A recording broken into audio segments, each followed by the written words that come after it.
This is the Marvel Legends Marvel Studios, the first 10 years, figure number 2, Red Skull.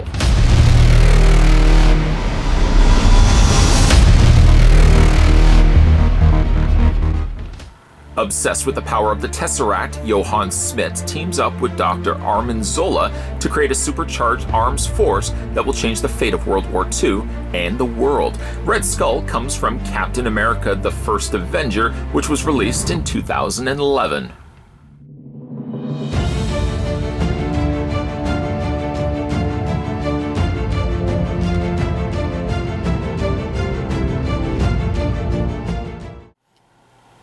Before we have a look at Red Skull, let's figure how tall the figure stands. I feel like he is a small figure, yet somehow the tape measure has told me he's still 6 inches in height. Bringing in a couple of the figures I've already had a look at.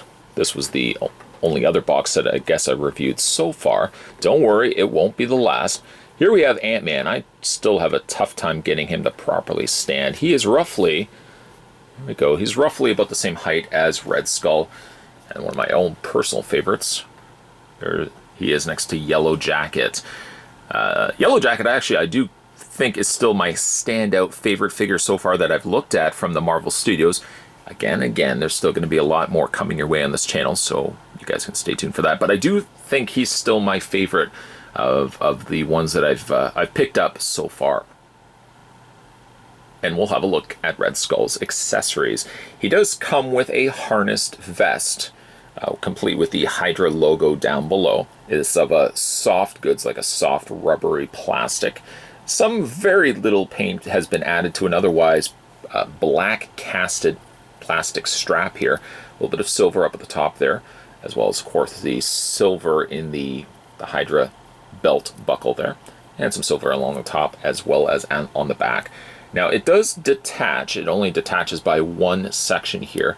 And it's rather interesting that the way it attaches, normally I would have had so many conflicting problems getting that to stay shut, open it up, and rinse and repeat. I've so far noticed, even though it seems like I'm struggling with it right now, I've so far noticed that it's one of the better examples of a harness that seems to want to stay shut. I don't know if it's just simply because the peg is as large as it is, but it does stay together pretty good indeed. I'll show you how that works on Red Skull in a second. He does also come with a rather cool futuristic sort of gun.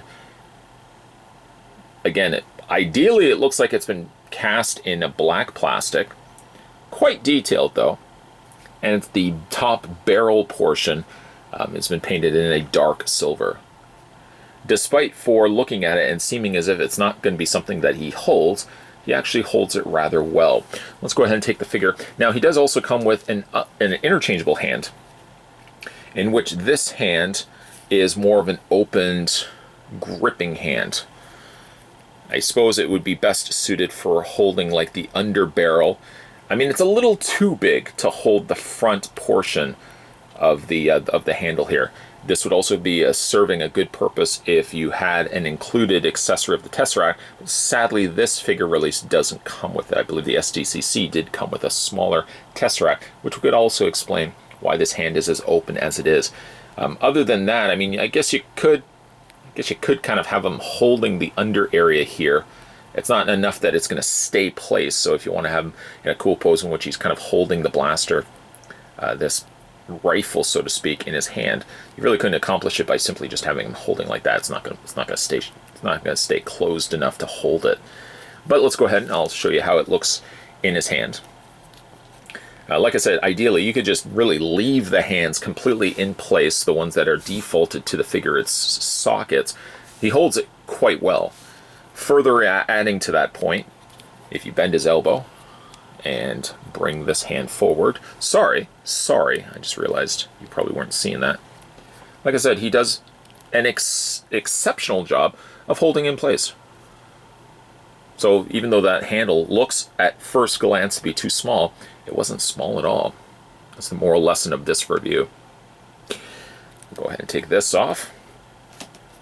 And I guess one other thing we can look at is the holster. We'll kind of go back to this, the strapping pack here. To add it to the figure, of course, you're going to just take this part here and detach it. There we go, detach the back part. Be a little careful, of course. You don't want to ham-hand it, but you just detach it like so. I find it's easier if you take his head off. Take it and basically just open up the strap here. There we go.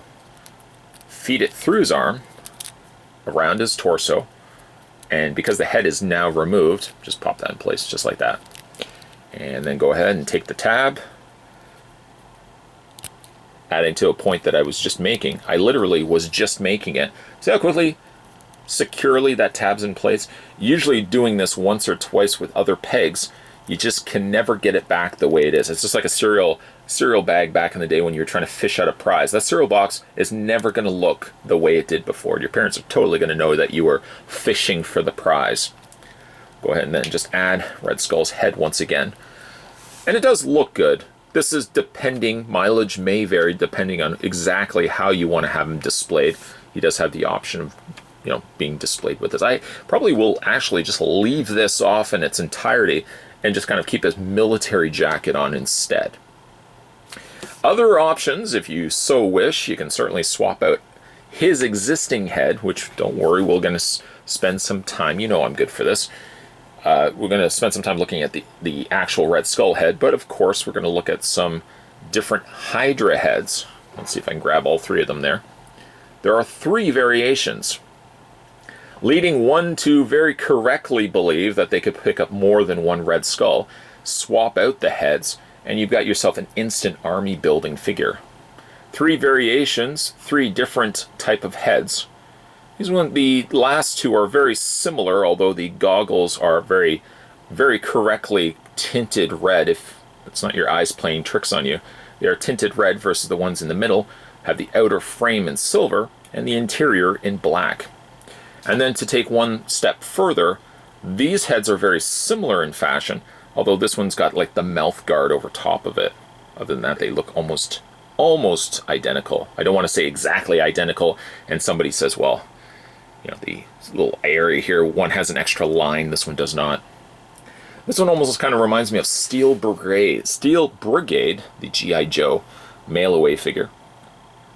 This would have, of course, been painted in silver, but I kind of get that Steel Brigade vibe looking at this. Alright, don't mix collections. You don't want to do that on this channel. Alright, so having a look at Red Skull, I guess the only other thing is there's the other hand. On the other hand as his only other accessory. But let's have a look at Red Skull. Ideally, not a bad figure. Ideally. I'm going to go ahead, actually, interrupt my train of thought. I'm going to pop the head off here. I wanted to take, obviously, moments. I couldn't just simply leave it off. I wouldn't be that kind of guy. I wouldn't leave this off the review. I just want to show you what it looks like on him. But ideally, I would keep him like this. That's what I would do. Let's go ahead and pop the head back in place and look at Red Skull. Now, his head sculpt is pretty good. When I was picking him up at the store, that's where I ended up getting him, I did think, looking at him inside the packaging, that the head seemed, as best as I could describe it as, a little on the moist side, which is a word that some people like. The majority of the population seems to despise the word moist. I'm not going to get into any substantial conversations about the word moist, but let's just say that's the word I'm going to use. His head seemed very on the moist side. It very much still seems that once I've got this out of packaging. The head sculpt is pretty good, but I feel like they could have just toned it down a little bit. He's very shiny. Red Skull in the movie, though, to the credit, I must say that does look quite good as a head sculpt. He is a little on the wet side. Tone it down a little bit. He also does have what I can describe as too much of this additional dry brushing of the black that's been added to his face. The camera actually seems to be doing a better job. It's doing a service to the figure itself. It doesn't actually look as bad as I'm looking through the viewfinder discussing this figure with you as it does physically in hand, especially the back area here. This looks okay in camera. In person, though, it seems awfully heavy, awfully marbled, with unnecessary additional black. I think what they could have done is maybe kept the black only to the recessed areas, the sides, in which the side of his crown, maybe the interior of his eyes, in the cheekbone areas, and around the lips, while keeping really the majority of the head just red. Sometimes companies feel the need that if a figure's sculpt doesn't have enough sculpting to it, they often at times compensate it by adding additional paint to it. And I think this is a good example of less is more. It really didn't need as much as it does, or as much as it has, on the actual head itself. Omitting that simple point, I do like the head sculpt. Just a little too much happening here, guys. A whole lot happening here. It's a little too on the marbled side, in my own personal opinion. As for the military jacket that he's wearing, a nice olive green presentation. Very clean. Okay, well, there's really not a lot happening here. It's not like they could mess up the paint, because ideally it's just sculpted over top of it. The torso here is sculpted in the green plastic. The buttons, as well as the collar, simply just painted over top of that. How do you mess that up? The panel lining certainly could be a contender as something that could be messed up via paint. I have to pleasantly announce to the fact that it does seem like it's generally pretty clean. Clean around the edges, exactly where it needs to be. Clean up on the torso area, and certainly clean down the arms. This could be a disaster, and yet it seems to be pretty good. A few little paint marks here. We'll give it that. I mean, that's the smallest of little marks. Otherwise, I'm pretty happy with the paint on the figure. Again, they didn't really have to add a whole lot. Certainly from here to here, it's not really a whole lot of extra paint that was needed. In fact, it almost seems like they added all the extra paint that they left here off, instead of added it unnecessarily onto the top of Red Skull's head here.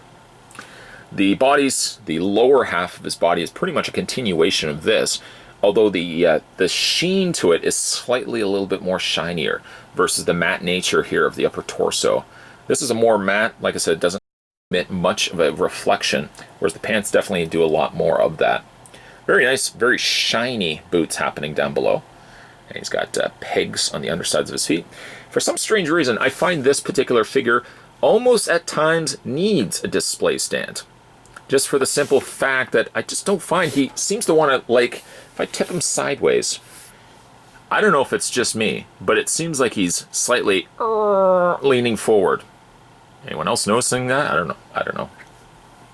Just to show you as well, if you want to replace any one of those heads, we just recently, it's happened, almost feel as if it just happened a second ago.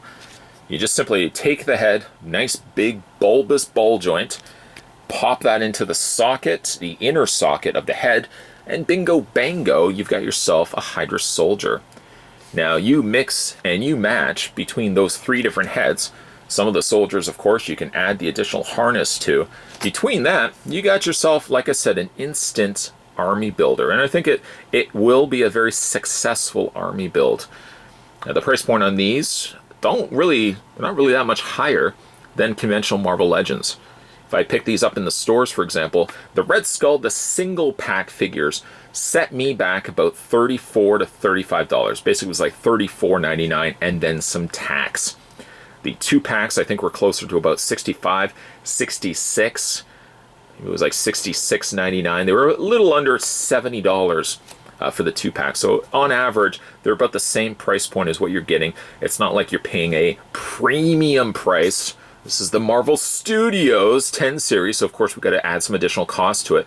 No, they keep the prices relatively the same, even though I still think it's exorbitant, the amount of the cost in which these things are going for. But at the very still argument, it is at least the same price point.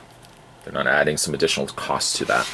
Okay, so let's have a look at Red Skull's articulation. His head rotates, of course, all the way around. You kind of already got a glimpse as to the mechanics and how everything came about here. He's also got a hinge joint. He's got a hinge joint right here on the top of his head, basically. You know what, you don't believe me. I don't blame you. I wouldn't believe myself either. There's a hinge joint right there. Ball joint moves up and down into that. And of course your head plops on top of that, like that. So you can have the head look up, you can have the head look down, and of course you've got the rotation and the head happening there. Shoulders hinge outward. Not really much. Not by a complete range. It seems as if they get stuck. Stuck tells me don't pursue further, because that may potentially break. But the arms that I can get on my figure go to about there. And then after that it says no dice, don't move any further than that. Arms rotate all the way around. You also have a swivel in the top cut. The cut is right there. It's right underneath the shoulder, which you can rotate the bicep. It does have a double hinge on the elbow. So if you want somebody to examine his elbows, you can do that. And then he's got the rotation in the hands. Upper torso, well, mid-torso waist swivel. For some reason it almost sounds like it's a ratcheted joint. I think it's just the way it was constructed. I don't think they intended this to be a ratcheted joint. Then he also has an upper torso ball joint. So you can make him quite disjointed if you wanted to.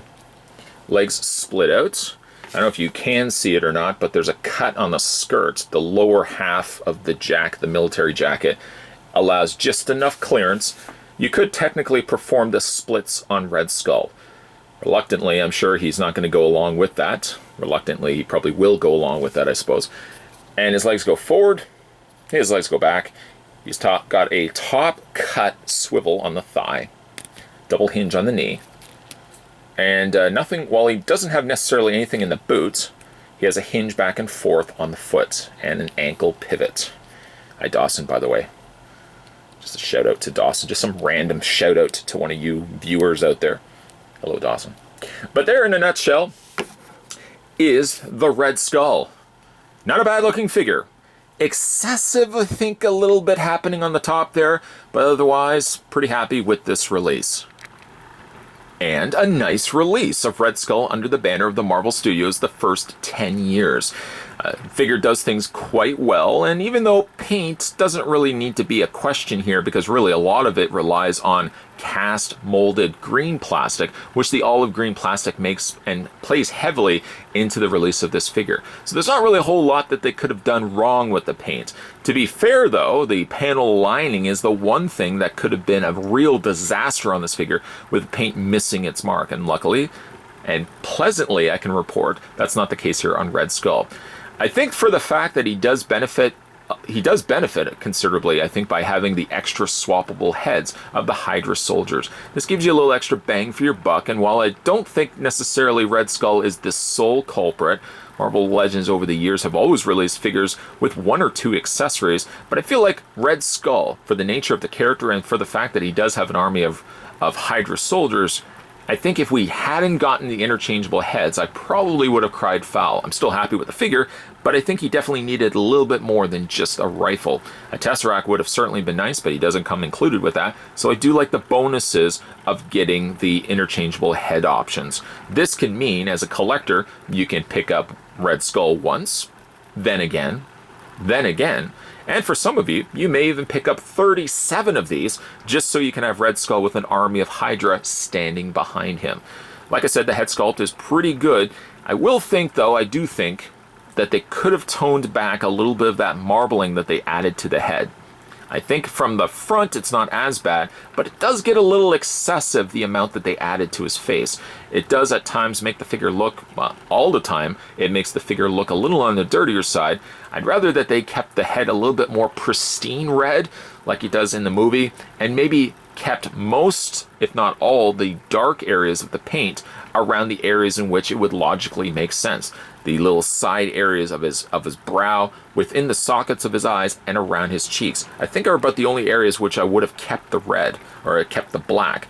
The rest of the head, I think, doesn't necessarily need it, as really my only negative that I can make about this figure. If you guys are interested in picking this one up for yourself, it should be available now in retail stores. Some comic book stores apparently are stocking these, yet I've not been able to find them at any of my local comic book stores. It's not to say that that's not possible. Don't call me a fibber face. They may still be available in some comic book stores. Ironically enough, of all the places that I've found the majority of the Marvel Studios' first 10-year figures have been actually at EB Games, which is apparently like the equivalent of GameStop for the US. EB Games, I've been able to find really most, if not all, of the Marvel Studios. All the ones that you're at least going to be seeing on this channel, I picked up from EB Games. I'm not saying that as a plug or anything like that, but just in case anybody was asking, that's where I picked them up. I'm definitely excited to see what else we're going to be getting in the way of the Marvel Studios. I'm announcing this now, and very well it may have already been released, but I would really love to see a Ironmonger make an appearance in one of these. If we've actually gotten ourselves a Hulkbuster set, which I picked up along with the Hulk, we're going to be looking at that. Kind of just gave that away.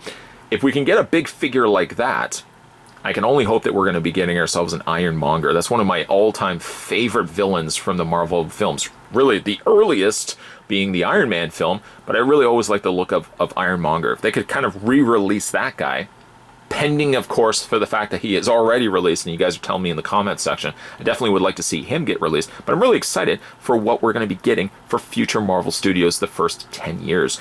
Today, we were having a look at the Marvel Legends, Marvel Series, Marvel Studios, that's a lot of Marvel, the first 10 years. This was Captain America's The First Avenger, figure number 2, Red Skull. There you go. If you guys haven't had a chance to hit that little subscribe button down below, make sure you do so. Of course, we're going to have a look at some more of these Marvel Studios, the first 10 years, coming in future video reviews. That's how it works. I hustle, hustle, hustle. If you also haven't had a chance, make sure you hit that little bell notification. Apparently it works. I'm still doubtful. And 100% guarantee, if you want to also swing by the channel, the home page of the channel, that is, you can scroll down the section of videos and see if there's anything it may have missed along the way. Sort of a checklist. I've looked at this one. I've looked at this one. Oh, wait a minute. I've never seen this video before. You're welcome. Check out the playlist. Check out the home page. More videos, guys, will be coming your way, so thanks for watching. I'll see you next time.